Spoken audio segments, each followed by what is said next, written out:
Yan guys, dito na tayo sa bahay no. Ito na guys, yung napulot ko kanina dito sa kalsada. Yan, sa pag-jogging ko. Ito ang napulot ko. Gagawin ko naman itong ano guys, bonsai. No. May tubo na siya guys no. Sana mabuhay ito guys no. Gawin natin itong bonsai katulad sa ginagawa ko dito sa bahay no. Shout out pala sa doon sa Colorado yung mga sa turnohan no, ng mga motorsiklo na yung sa Colorado sa tapat ng police station sa outpost. Shout out sa inyong lahat diyan no, sa inyong lahat diyan sa Colorado, diyan sa terminal turnohan ng motor. May nakilala ko diyan sa iyo. Thank you no sa pag-subscribe niyo sa aking YouTube channel. Salamat po sa inyong lahat. Sana ma-share ninyo at sa iba nyong kaibigan dyan, sa mga kasama mo. Ito na ngayon no, yung na pulot ko sa harap pala sa kanilang bahay doon sa Colorado. Ito guys, gawin ko itong bonsai ngayon. Yan.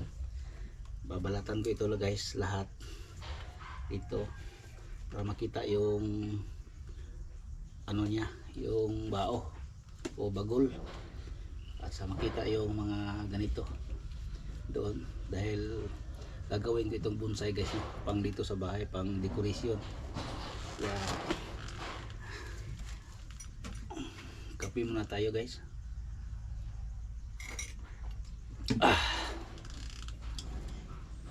Siguro ito guys, nahulog ito, nahulog ito dahil na sa tabi lang ng daan. Yung sa una kong vlog, nadaanan ko siya sa pagpunta ko doon sa pagpunta ko doon sa highway. Nag-walking ako, jogging. Tapos binalikan ko siya guys, tapos pinulot ko. Tapos mayroong nakadaan nagmotor. Hiningi ko sa kanya guys na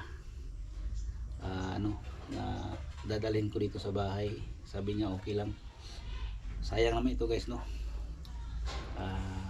Baka sa sa mga panahon itong maganda na bonsai ko na magawa dahil pinunot ko lang siya sa tabi ng daan. Yan, itong niyog. Kaya guys, babalatan ko muna guys no, para para kita nyo guys. Dadaanan natin ito guys no, pag sa pag balat.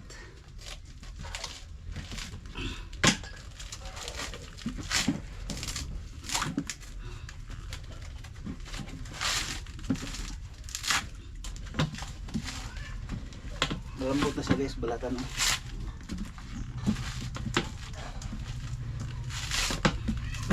Sayang naman ito guys no, na hindi natin pupulutin, mamatay naman ito siya.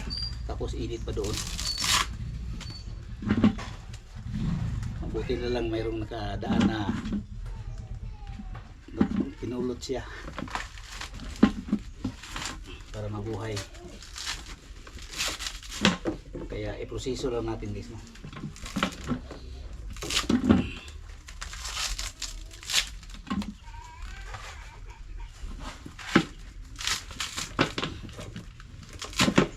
Yung mga mahilig dyan sa flowers sa bahay o mahilig sa bonsai, ito na guys, gagawin ko ito. Siguro makita ninyo na ito sa mag-vlog ako. Ipakita ko sa inyo, i-update ko sa inyo guys no, sa mga viewers dyan.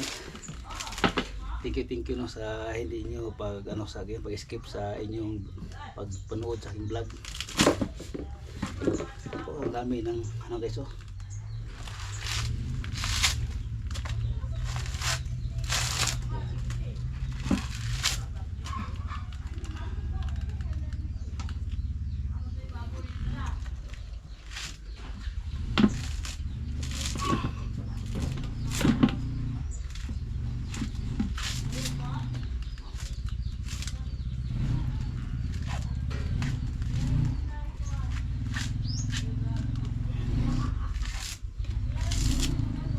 Ito mamatay guys, ilagay ko ito sa tubig, lagyan ng yung mga panapton Yan oh, sayang guys.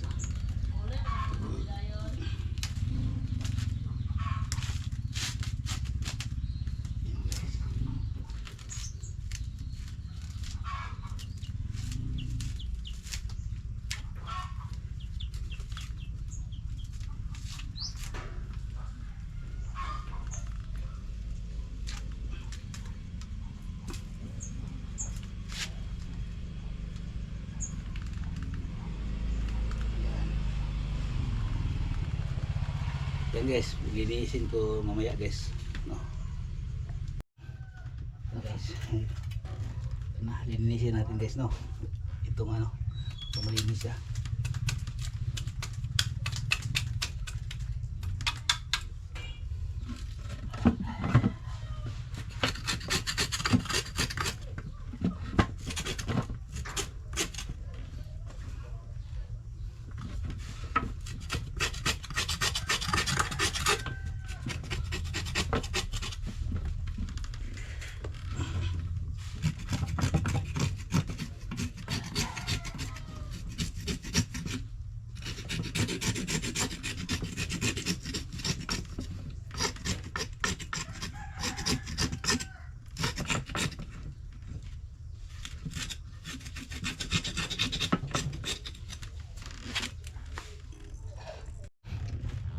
Guys, malinis na siya guys, oh.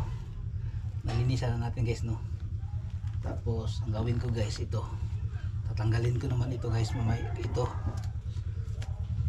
guys, tanggalin ko ito guys, oh, para mahaba na siya. Tapos ilagay ko ito sa ano guys, sa mga bakanting mineral water para magtubo ito guys, mahaba yung itong roots niya guys. Ayan, tapos ito papalitan na ito guys, no, na mahaba na ito, maganyan-ganyan na yung dahon niya. Kunin natin ito guys, yung mga malalaki mataas, ito kunin natin ito. Yan, mahabang proseso ito guys sa pagbubonsai. Kaya dyan sa mga nagbonsai, comment kayo guys, no, kung paano o anong pinakamadali na pagproseso sa pagbonsai. Kasi bago lang ako nagbonsai guys, no. Ang lahat ng ginagawa ko na bonsai inaaral ko, tapos nag-experience ako guys kung paano sila patubuin o ilang months ba sila na maganda tingnan. Basta may makita ako na ano, niyog kahit sa daan, basta may tao, pupulutin ko at hihingiin ko sa kanila guys, para magdami-dami yung koleksyon ko sa ano, sa pagbubonsai. Hindi naman perfect tayo na magbonsai, may mamatay siguro, may mamamatay, pero siguro hindi lahat. Kaya magkoleksyon ako guys, para marami akong koleksyon na niyog, para baka magkaliit-liit sila guys, no, kasi mamatay, baka may matira, yun lang masurvive natin, yun lang nating i-display sa bahay. Katulad nito guys, binulot ko lang ito, kaya tingnan natin anong resulta nito guys, no, sa paggawa ng bonsai ito. Yan, i-update ko ito sa inyo guys, no, kung ipangalanan ko ito ang napulot ko sa aking pag walking. Ito na niyog. Yan guys, ang gawin ko ngayon, kunin ko ito, tapos kunin ko ito lahat, tapos wala na ito, may matira ito guys, yung sa gitna niya, yung pinaka ano niya, yung pinaka sentro ng kanyang ano, dahon. Kaya guys, hindi ko lang ipakita sa inyo guys, no, pero ipakita ko mamaya sa inyo guys pagkatapos. Guys, abangan nyo guys mamaya naman guys, no, para hindi mahaba itong vlog ko. Ayan guys,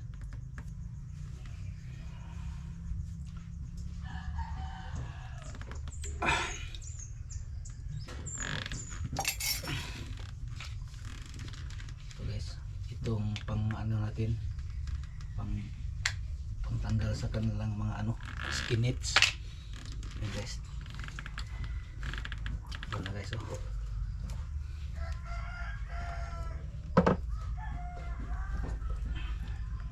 natin itong mga sa ibaba.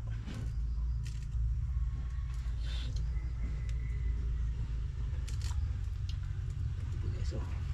Para malinisan ito guys, kunin natin ito. Yan. I-rose cut natin guys, no? Rose cutting. Para malinis siya tingnan na. At kung mapunta tayo doon sa loob sa pinaka ano niya sa kanyang ano dahon.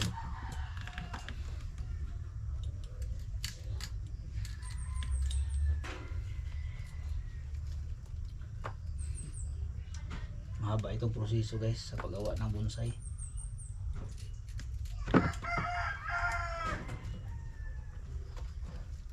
Ito kunin natin.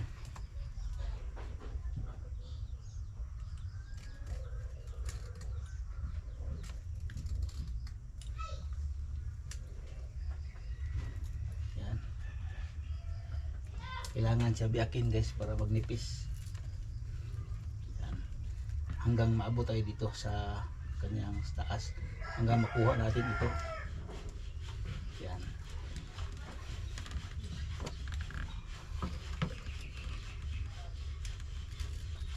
Tapos ingatan natin ito guys na hindi ito matamaan ng ano kasi grabe very sharp.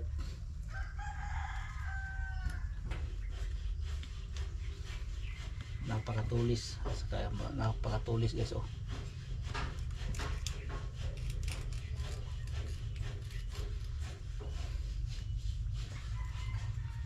Yan.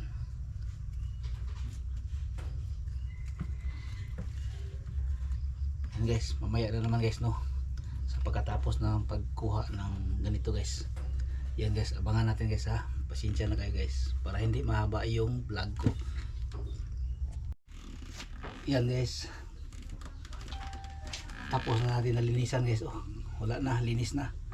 Tapos hindi ko na ito galawin guys, galawin ko na siya guys. Tapos kung lumalabas na yung dahon, magdahon na siya guys, gagalawin ko na siya. Tapos kunin ko ito guys, yung ito dito, pero siguruhin ko muna guys na mabuhay siya, lumalabas ang dahon.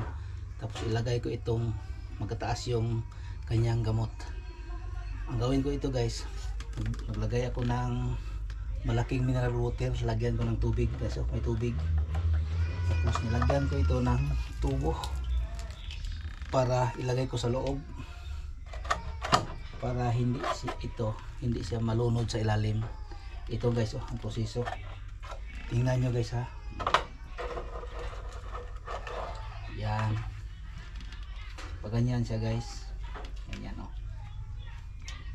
Palaging siyang nakahumol ng tubig dahil kasi ang niyog paborito niya yung tubig para dali siyang maglabas ng kanyang mga ugat. Kaya ganito ang ginagawa ko guys. Tapos lagyan ko ito ng noob dito para yung tubig umaakyat dito guys sa puno niya, mabasa dito. Tapos lagyan ko ito ng sirado para hindi yung mga lamok hindi pumapasok doon sa loob. Yan guys, ito lang muna yung aking ipakita sa inyo guys no, kung paano magbonsai. Yan guys, maraming salamat po sa inyong lahat no, sa mga viewers ko dyan, mga subscribers. Ipakita pala ako kahit ito lang guys oh. Yan, ito guys oh. Oh. Yan, may ano na siya guys. Yan, ito bagol ito guys oh, may bagol ito, parang octopus yan.